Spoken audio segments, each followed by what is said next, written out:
Now I will take a video of you. Then let's see. First of all, let's talk about what we see here. Those are the sits, latrine sits. Mainly for men, because Crusader we're talking about men. They sit in front of each other, and actually they talked about it. Etc. Now you can see here a toilet sit.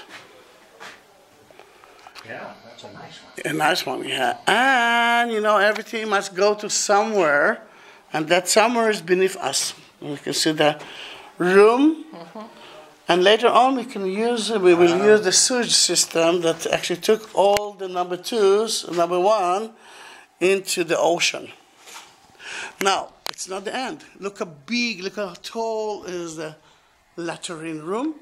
In that case, we believe that right here there was a second latrine for the upper commanders. Is the smoke from the fire heat? It might be, but I'm not sure. If I'm not sure, I won't tell you that.